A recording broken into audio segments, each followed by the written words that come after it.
Yes! Welcome into Sportsbook. Betting Inside today, Pauly and Teddy. Wednesday, March 29th, big game breakdown. Bucks and the Celtics, Warriors and the Spurs, the deep dive. MLB is here. We'll go over some MLB props and the play of the day. Bad beats, bad bets, bad for the books. A bad bet. Teddy is president of the Milwaukee Bucks fan club. They could get the 5 seed. There was Charlotte money at home. Milwaukee wins by double digits. Yeah, Charlotte bet from -3 to -4. Heck, that line was up to -5 for a little while before there was some late Bucks buyback. And I mean, the market's looking at Charlotte as a 48-win playoff team from last year at home in a must-win game. Well, despite similar personnel, I mean, what do you say? You think this team wants to extend their season, Pauly? They're down 22 at halftime in a key game for their playoff hopes. 5 of their last 8 come on the road, all of them against winning teams. What do we say to Charlotte right now? See ya! You got it. You got it. And I'll tell you, with Atlanta 0-8 straight up when Millsap doesnn't play, and, with who knows when he's coming back, this thing's wide open for Milwaukee to make a run up there. Is 5, 6, 7, all close there in the East. Well, they shot 62% from the floor last night, and right now they're tied with Atlanta for the for the 5 and 6 seed. So the Bucks team that was on the outside looking in a month ago in the playoff race could actually be the number 5 seed when all's said and done. Brooklyn. They bet Brooklyn. Come on, they were favored. They lose to the Sixers. Shame on you. Yeah, a season's got to last a long, long time for there to be steam on the Nets as chalk. And there was steam on the Nets as chalk last night. -3 to -4. What do you say? Bettors got what they deserved? Although the Nets had actually won and covered both previous tries as chalk in March. They beat the Knicks and the Suns. They couldn't beat the 76ers and cash the trifecta.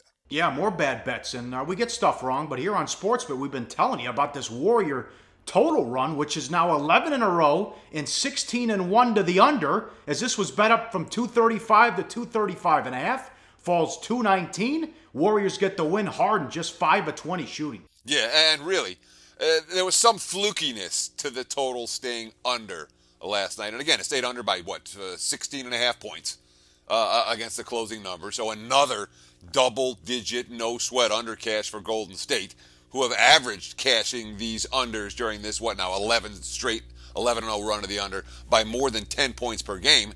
But throw the graphic up there. It was about 3-point shooting last night. The Warriors just 11 of 41. The Rockets just 5 of 31 from 3-point range. If either team shot anywhere near their season average from beyond the arc, this game might have sailed over the total. But one of those rolls of the dice where the 3-pointers weren't falling, and another under cashes for the number 1 under team in the NBA right now, the Golden State Warriors. Yeah, and more on this coming up as they take on the Spurs in big game breakdown with the Warriors total. So, hard to call this one a bad bet because the Pistons have been so bad. So I understand the Heat money as they were bet up from 2 to 3 on the road. They were up double digits, and then they had to get the tip in by Whiteside to get the win after they blew the big lead. Yeah, I mean, the Heat took a ton of money. And they were bet up from 2 to 3, 3.5 in a lot of spots. There was a little bit of Detroit buyback before tip-off. But the Pistons lost again, but at least this time they covered. But effort was there on the second night of back-to-backs for Detroit.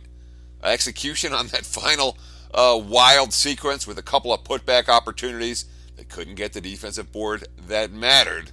So, I don't know. Do we call Miami a bad bet? They weren't a right side, I'll tell you that much, even though they did end up in the straight-up win column. And that'll pretty much do it for the Pistons. We'll see if they continue to stink it up the rest of the season. Hockey, how about this? ESPN stats and info.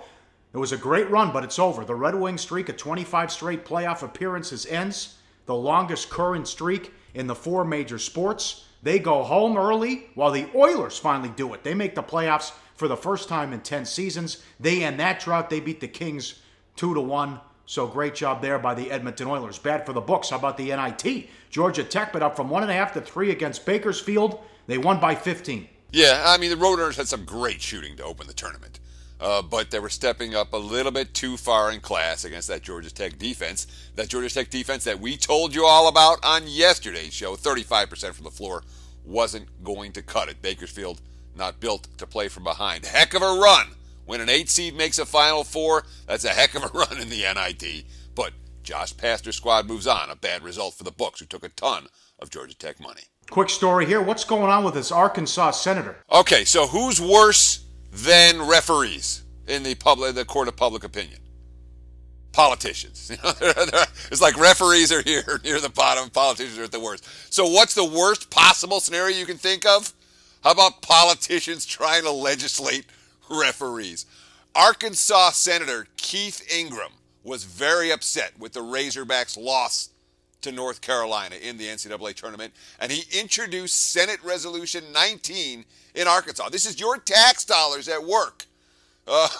With all these, whereas the loss was directly aided and abetted by an official's call, one so profoundly poor as to be cited by media, fans, a member of the rock group The Archies, and other astute observers of the game as having cost our beloved Razorbacks a Sweet 16. Anyhow, be it resolved that the Senate encourages the NCAA to better educate basketball officials to spare other teams in the nation from the fate given to the University of Arkansas men's basketball team in the recent NCAA tournament. So basically, it's a state Senate bill to complain about refs calls. It is a waste of time and money. And God, please don't let politicians start getting involved in referees' decisions. That's going to make a bad situation work. That's what's going on in Arkansas. Yeah, there you go. Incredible. Big game breakdown up next. The Bucks and the Celtics. And then the big one on ESPN. The Warriors and the Spurs on Sportsbook. Betting insight today on SBRpicks.com. Go to SBRodds.com. Browse, compare, and shop live odds available at top online sportsbooks. Back on Sportsbook Betting Insight today. Time for Big Game Breakdown. Go to, we're powered by UWager for Big Game Breakdown and the live odds. Bucks and the Celtics. Celtics 8-209 the total. These teams will meet a couple times here down the stretch. I think the Celtics are for real, but we'll find out as they try to get the 1 seed. They are 48-26. They now lead the Cavs and Washington right behind them as well. 7-1 their last 8. 2 full days to prepare for this one. After already playing 4 straight at home, Bucks back-to-back second night out of Charlotte. This closing stretch for the Celtics, though, why they should get it. One, the Cavs aren't playing well, but look at this schedule the rest of the way, Teddy. Yeah, a couple of graphics to show here. Let's flash that graphic up again for the Eastern Conference to race for the number 1 seed. All right, here's Boston, all right? They finally moved ahead of the slumping Cavaliers, but don't look too far behind. You know, the Wizards and the Raptors right on their tail, even though not likely to catch up with the Celtics. So now they have this 1 seed. Then you look at the bottom of the Eastern Conference, you know, with the race for 5, 6, 7, and 8. Milwaukee and Atlanta tied up now. Indiana right behind them. Miami, with the winner of Detroit last night, is in really good position. And Chicago as the 9 seed right now. I think the only team that has a chance to come from back of the pack. But when we look at that Celtics now schedule coming up, looks pretty friendly. What do they got? Orlando. Then they got the Knicks. And they have Charlotte and Brooklyn and Milwaukee to close the campaign. Sure, a couple of step-ups, Bobs. Yeah, go, jump. Yeah, the Cleveland game, as I jump in, they also get Cleveland on a back-to-back at home. Sure, and that's, it is a relatively friendly scheduling stretch. It'll allow Brad Stevens to get his guys a little bit of rest if he chooses to do so. But, of course, we talk about the Celtics, how have they done it, how have they come from the back of the pack. Not the back of the pack, but how have they come from down to take the current possession of the number 1 seed in the East. They're getting it done on defense. Look at the numbers. Pre-All-Star break, number 18 in the NBA. Since the All-Star break, number 5 in the NBA. That is a dramatic defensive improvement. Here's Brad Stevens on getting the 1 seed. No one said a word. Some of the players obviously have already said they watch it pretty closely, but I've tried to say, hey, it's about us playing as well as we can, and then that stuff will sort itself out. But next game's the most important thing. Now, and Milwaukee's closing stretch, Detroit, Dallas at home. You see this at OKC in Indiana, Philly, Charlotte, and Boston. So 4 of the last 5 on the road. They've been solid on the road. 6-2 straight up in ATS in March. One of the 2 losses at Golden State, Teddy. I know you like this team. I do, and they made me money last night. They've made me money at times this season. And a squad that, again, when Middleton came back and Parker got hurt, that was a win-win in both scenarios. Jabari Parker, for whatever reason, wasn't meshing particularly well on the floor with his teammates. The stats were there. The on-floor chemistry was not. Middleton's a guy who's really facilitated his teammates. I mean, he's back in sync. He missed more than half the season due to injury, and he's fresher than other players. You know, we talk about the guys who are hurt. The hidden benefit of getting hurt mid-season or missing a portion of the campaign is you're fresher than other players down the stretch. fewer minutes on his legs. And he's got the versatility. He can handle the basketball. He can play some at the point. He can play the 2. He can play the 3. And, of course, with Greek Freak and Tony Snell having similar versatility, this team's been really good at creating matchup problems of late. And I wouldn't be surprised to create some matchup problems in Boston tonight, even on the second night of back-to-backs. All right. Game number 2, live odds, sportsbookreview.com, powered by U-Wager, ESPN, Warriors and Spurs. Spurs 4.5, 208.5. The total early money on the under, and there should be. The Warriors with a 2-game lead in the loss column for the 1 seed. Remember last time they played on ABC Saturday night, Kerr mailed it in. No Curry, Thompson, Green, or Iguodala. They lost by 107-85 score. Spurs didn't play Leonard, Aldridge, or Parker. Maybe Kerr does the same thing here. I mean, they should be able to win out when you see their schedule the rest of the way, and that most of the games are at home. Will he take this gamble, though? And last night in the win against Houston, Thompson played 37 minutes, Curry 33, and Green 33, Teddy. Yeah, I mean, we're not talking about ridiculous minute counts for the key players for Golden State last night, but they were high-intensity minutes in a game that really wasn't put away until the final minute. And there is a chance that Kerr does sit his key guys again. And we don't know this for sure. There's a chance. It is something to be aware of throughout the day. And this is one game where you probably want to keep your eye on the betting markets. Now, again, we talked a little bit about this in the opener. Let's mention it again here. The Warriors under streak, now 11-0. Those 11 unders have come by a total of 124.5 points, so more than 10 points per game. Golden State now 16-1 to the under in their last 17 ball games. This, with their pace down and their defense up, it has not been a short-term trend, and the markets have been lagging behind throughout the month of March with these Golden State unders. Fatigue, no issue here for the Spurs. In general, helps that Gasol, Aldridge, and Parker have all missed time to be more fresh down the stretch. No player got to a full 30 minutes against Cleveland on Monday, and Gasol's role continues to grow. Last 10 games, 231 minutes, 136 points, 71 rebounds. And look at this. The NBA's top 5 teams have mostly beat each other up this year, but after they blew out the Cavs Monday, the Spurs are 9-1 against Cleveland, Houston, Golden State, and Boston. The only loss was by 2 points in November to the Rockets. Yeah, I mean, I don't put a ton into that particular stat when it comes to what's going to happen in the postseason. How a team did in the regular season against the other elite teams is, a lot of scheduling factors in there.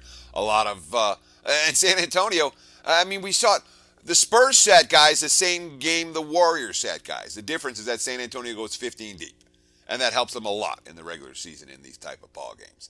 It doesn't necessarily help them once the postseason comes around. I want to get back to Pau Gasol for a minute, because you were talking about some of his numbers. When you look at Pau's per 48, his average per 48 minutes over the last 10 games, look at the numbers. 28 points, 14.7 rebounds. He's been a monster. And we've seen that Pop's endgame rotation, Leonard, Aldridge, Gasol up front. That's tough to guard. He hasn't been starting Gasol, but he's been in the lineup during crunch time, and the Spurs, with that big 3 up front, have been very, very difficult to defend in the fourth quarter at tight games. Popovich talking about Gasol. He's fulfilled all of our expectations. There were really no surprises. If anything, he's shooting the 3 more than he has before. That's been the biggest difference. We didn't expect that. We didn't sit him down and say, now, Pau, part of your role is going to be shooting 3s, but it's sort of evolved with the spacing and the way we do things with LaMarcus out there. It's just evolved that way. He's been successful at it. So we just kind of let it roll. It's a Spurs team again. They're going to create matchup problems throughout the postseason. They may well create some matchup problems to a Warriors team that will be underdogs again tonight for the 3rd time this season. They won outright in this role just yesterday. All right, like it or not, MLB is here. We'll go over some props coming up next and the play of the day on Sportsbit. Betting insight today on SBRpicks.com. Research before you bet. Be sure to check out SBR Picks for the best game predictions, breakdowns, and much, much more.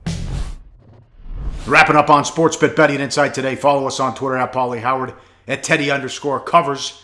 Pleasantly surprised by the views, even though football season's over. Thanks for keeping it a strong March, and let's continue as we get into the NBA playoffs. Thanks to everyone out there at SBR and all the viewers that watch every day. We have a bad beat we missed here, Teddy. This was horrible, and we know the Lakers are tanking. They can't win any games. They're up 16 late in the third, but the Wizards get the money. Yeah, they're up 13 going into the fourth. The Lakers are +9, and they're leading the game by 13 going into the fourth and can't cash. That's a tough beat. I don't care how you want to. And of course, nobody's betting the Lakers now. So it's not like a bunch of people took that beat, but my condolences to you if you had an LA ticket last night. Again, you're up doubles going into the fourth. You can't cover +9. Wizards, man, they're stepping up down the stretch of this NBA season. They've done it a lot this year with those big comebacks. All right, some props here. Westgate, MLB, most home runs, over-under, 45.5 by a particular player to lead the league, rather. How about a couple guys that you like or don't like? Yeah, well, I figured we'll talk about some players and I much prefer these type of props where you can bet over-under on individual players than your who's going to hit the most home runs in baseball this year, where they're listing 30 guys or 50 guys and you have to pick the one. This way you can bet on or against anyone. I just picked a couple of guys to talk about. How about Kyle Schwarber? He's got 236 big league at-bats total. He's got 16 home runs in those at-bats. He's listed at 28.5 over-under. A guy who's going to be protected in the lineup but has never done it at the big league level yet. I tend to like to see a guy do it before I bet on him to do it. That's certainly one that's worth talking about. Should we keep going, Paul, or you want to throw him to me? All right, yeah, Nolan Arenado for the Rockies, a guy who at 35.5 home runs is listed as one of the leaders, and a guy who has no name recognition around the country. How do we got? And he's he's hitting in the NL West. He's got to face all the Dodgers aces in San Francisco and San Diego, these pitchers' ballparks. What's he got the last 2 years? 42 and 41 home runs. He's healthy and in his prime. Over-under 35.5 wins. Jose Abreu, his home run numbers have been in decline. He had 36 as a rookie, then 30, then 25. So it's gone down the last 3 years. He's lined over-under 26.5 ding-dongs. And along with, when you look at his numbers, Abreu is right there with Joe DiMaggio and Albert Pujols, the only three players in the history of baseball to hit at least 290 with 25 dingers and 100 RBIs in each of their first 3 seasons. This is not a guy I'm looking to sell short. All right, how about some pitchers? Over-under pitcher wins. Clayton Kershaw, 16.5. 14, 16, 21, 16, 12 last 5 years. Ton of innings on that arm. You wonder if the back's okay and he'll stay healthy and get enough starts to cash that ticket. Well, that's the whole thing with Kershaw. Again, he's been as good as any pitcher in baseball, obviously, over the last 5 years. And how many times he gone over under 16.5? Once. So, and that's with him mostly being healthy. So when you talk about the wins, I'm much more inclined to get involved with the home runs than I would with the wins. There's a lot of randomness when it comes to wins, but Kershaw, as the single highest lined pitcher, 16.5, man, as good as he's been, he has been getting there. How about Porcello? Over under 13.5, 9 and 15 in 2015, then 22 and 4 off a career best and career high in everything's, obviously including innings as well, but the Red Sox, he had a great season, but the Red Sox have a good offense too. Sure, but again, a guy who went 22 and 4 last year, his line is 13.5 over-under wins this year, which tells you what the markets are thinking about Porcello right now. And the big issue, we're going to talk about this a lot over the summer on Sportsbook, when it comes to pitchers who were taxed and those innings adding up. And Porcello had career highs in everything last year, way career highs. That is definitely a concern for his durability entering 2017. How about King Felix? Felix is a really interesting story. The guy only had 25 starts last year, still won 11 games. He won 18 and 15 the previous 2 seasons, and the Mariners might be pretty well good. He pitched well in the World Baseball Classic. He threw 6 innings of one-hit ball in his first start out of the World Baseball Classic in the Cactus League, the World Baseball Classic in the Cactus League against the Giants last week. And all the advanced metrics say Hernandez stinks. His velocity's down. The injuries are there. His numbers over the back half of the season last year way down. 4.4 ERA, 17% strikeout rate. A guy who's the markets hate, and all he does is win games. I'm not selling King Felix short. even though the markets and the advanced metric guys are definitely looking to fade him. That leads us to money time. Play of the day. We'll have to wait a while on this one. MLB prop. Let's go total no-hitters under 3.5 minus 160. Not going to be many Nolan Riley nights when managers don't want their aces even thinking about the eighth inning very often. Again, there was only one last year with Arrieta. A bit of a surprise. A lot of no-names and below-average pitchers have got this done the last 5-10 years. That ends this year under 3.5. Lay the heavy juice. What do you think? No argument there, Paulie. That's why we're using it as our play of the day. Be sure to stop by tomorrow night for our live chat that we do every Thursday at 8 p.m. Pacific time. Thanks for watching SportsBit. We'll talk to you tomorrow.